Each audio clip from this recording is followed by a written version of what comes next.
Hello and welcome back to the Coffeevaners. In this episode we're going to do something a little bit different with the vlog. So go on, Ali. Right, I've given you a tour of the caravan. I thought we would have lost followers, but we haven't. So, what am I going to do next? So you can all see me again on camera, because it was the first time I've done anything like that by myself. Fair enough.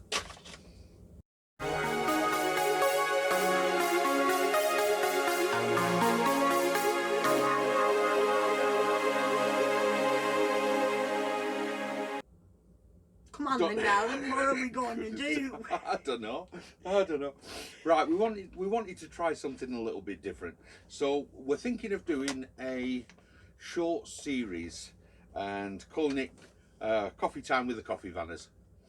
So the thought was that, yeah, we're in lockdown and we're kind of all stuck in one place, but there's still so much that we can talk about. So Yes, Alice can talk about being in lockdown and putting nearly a stone let's on her weight. Start again. So yeah, here we are in lockdown, but we thought we'd like to do something a little bit different. So this time what we'd like to do is run a bit of a series, maybe 6 or 7 videos from inside the caravan, where we can look at some different things. And I've kind of made a list, so bear with us on this one. Right, the first one is, can we talk about caravans and caravan parks? Can we talk about caravanning in general and things that we can do whilst we are stuck in the caravan or stuck on the storage site or stuck on the drive? That was the first thing. We're lucky we're on the drive, so I can come in here any time I want and get away from you if I need a bit of peace. It's a bit better, isn't it, being on the drive? Yes. We have the advantage, we're literally 10 feet from the front door, so and we're all hooked up as well, so we've got the gas and the electricity, so that brings us on to the next point. And I've got my TV. Yeah, for when I want her out of the way.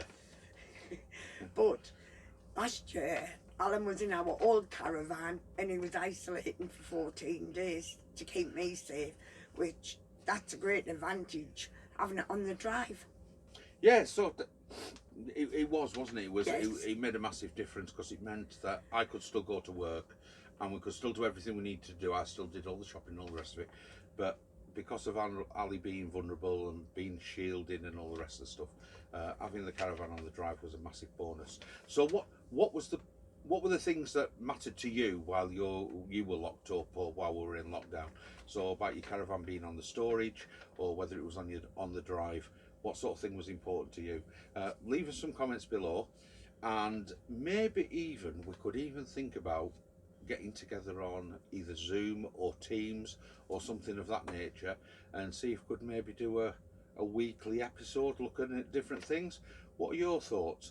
Obviously we're a little channel, we've only got 160 something subscribers, so we don't know if that would work or if it wouldn't work, and we don't know if you as our viewers would be interested or not interested. But we'll get to know you at the same time. So drop us a comment, let us know.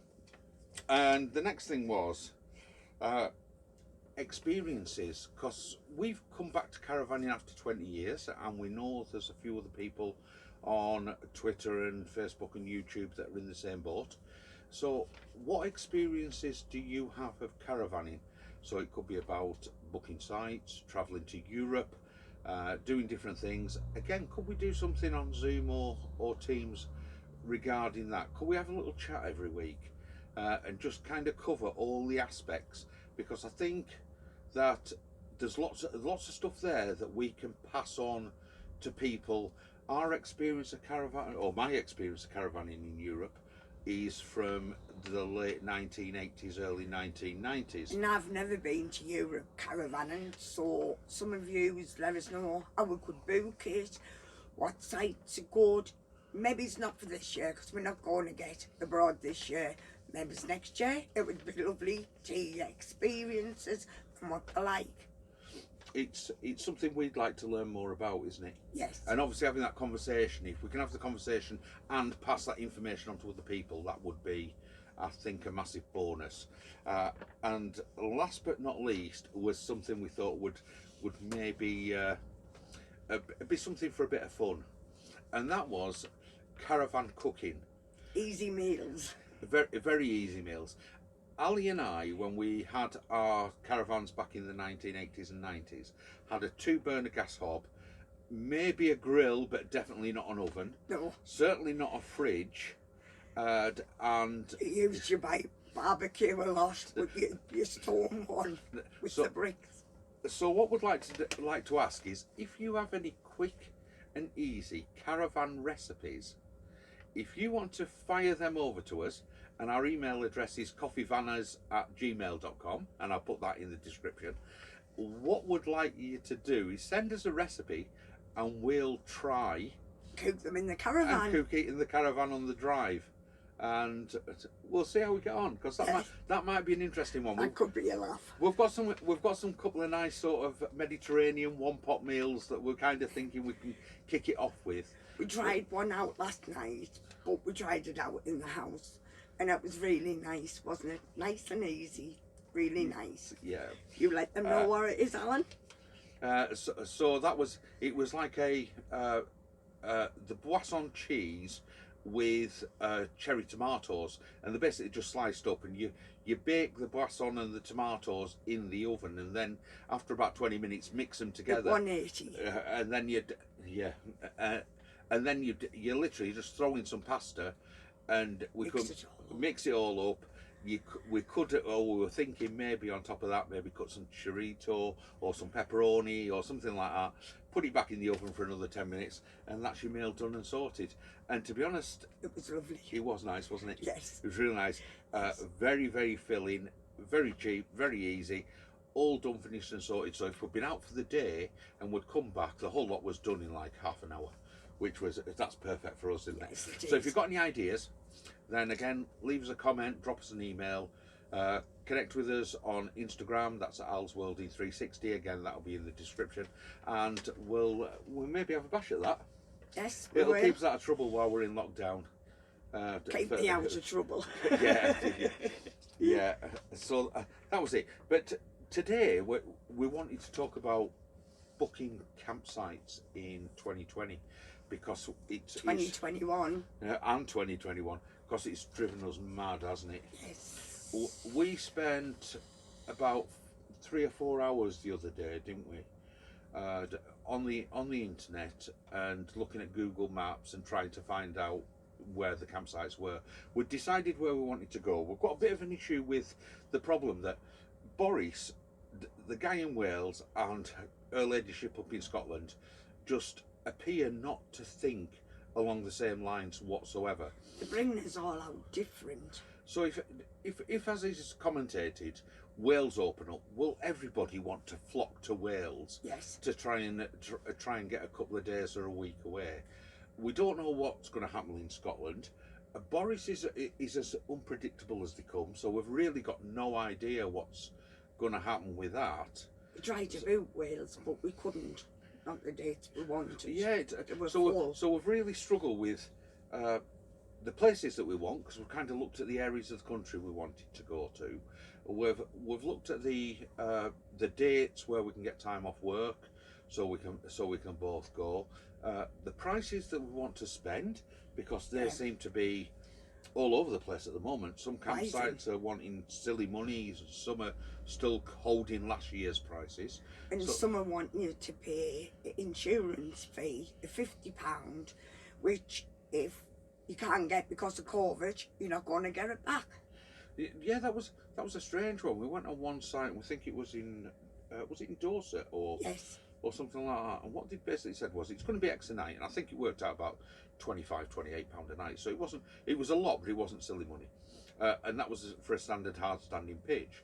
But they wanted a 50% deposit for a start out, and we were thinking about going for 2 weeks, weren't we? Because we fancy that part of the world.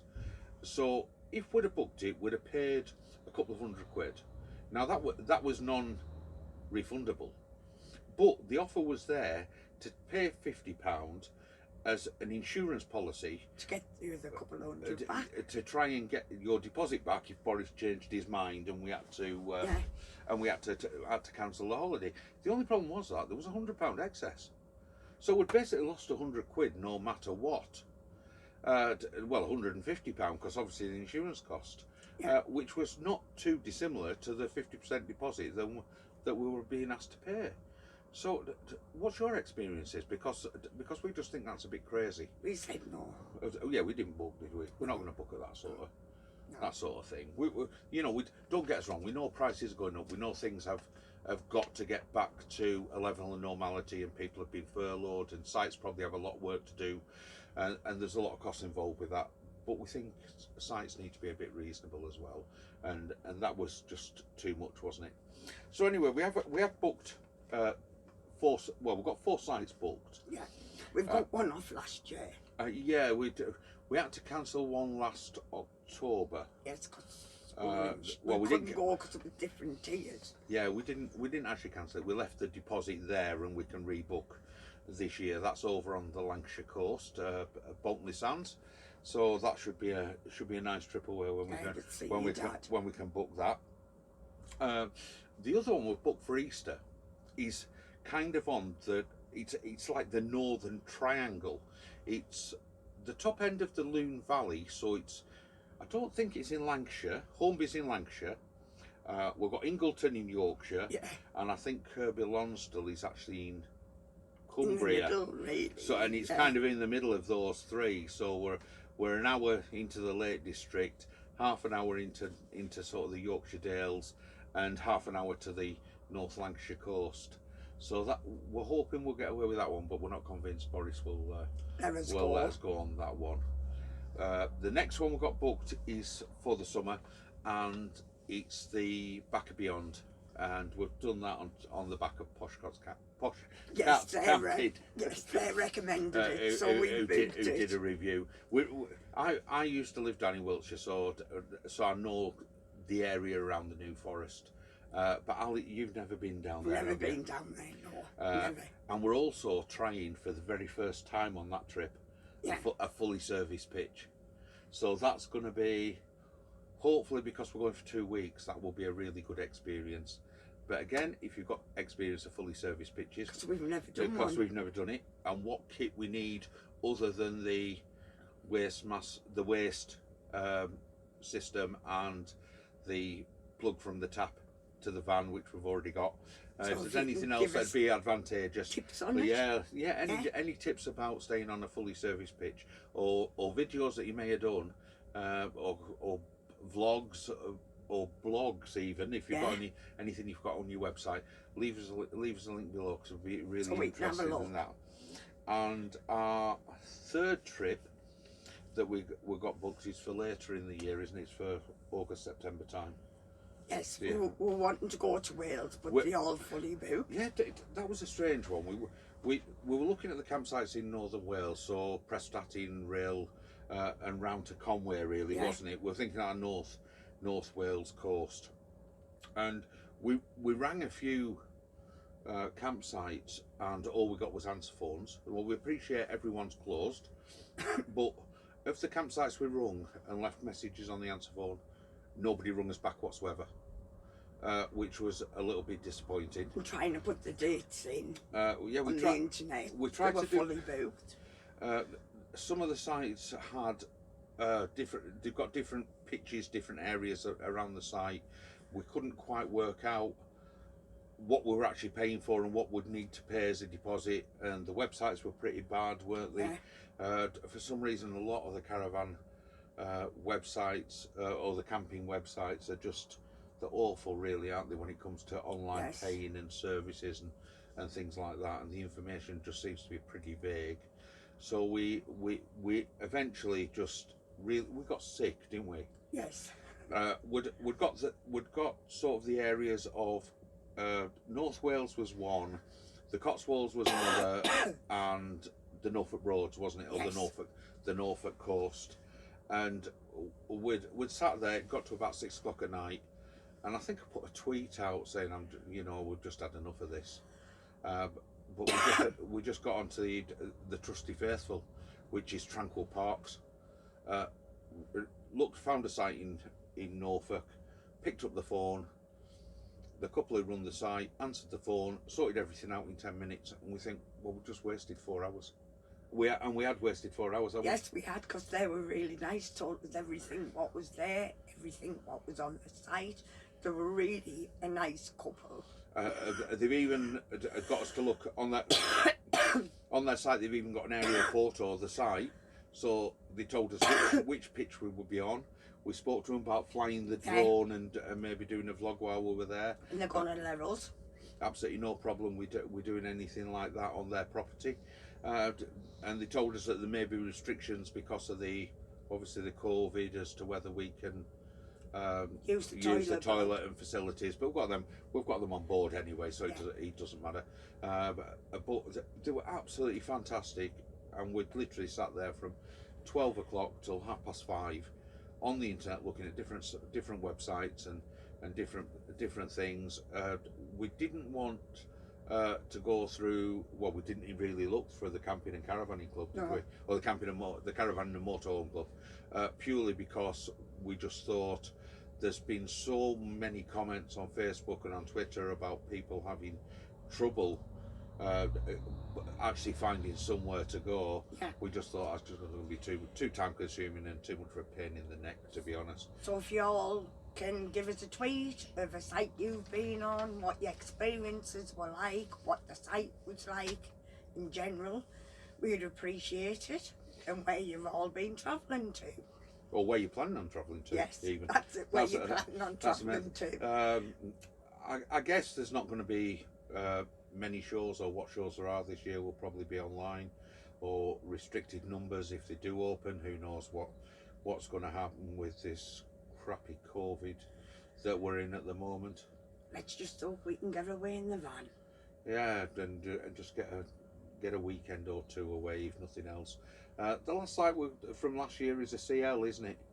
Yes, CL site. And again, I'm not gonna. It just seems like a rant and a whinge, this, but it's not.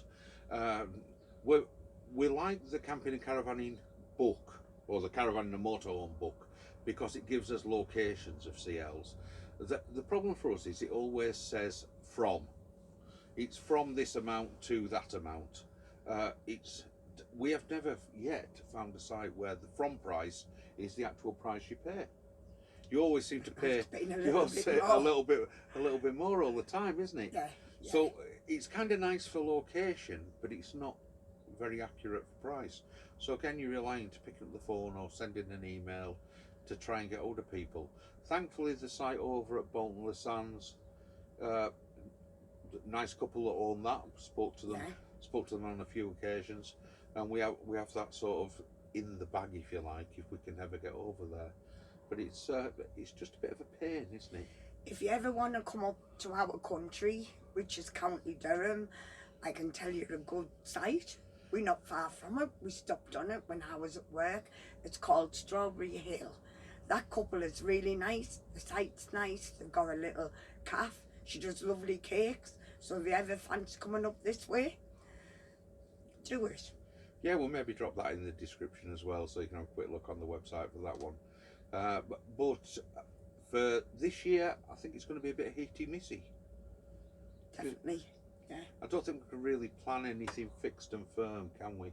No. We don't know what's happening with work and with time off, and obviously with you shielding, we thought you were going back to work next week, and now you're not going back to work till March. And by the end of March, it'll be the 1st of April when I go back. And we don't know whether we're going to get away for Easter or not. Right. If they don't let me go back to work, we're going nowhere but the drive.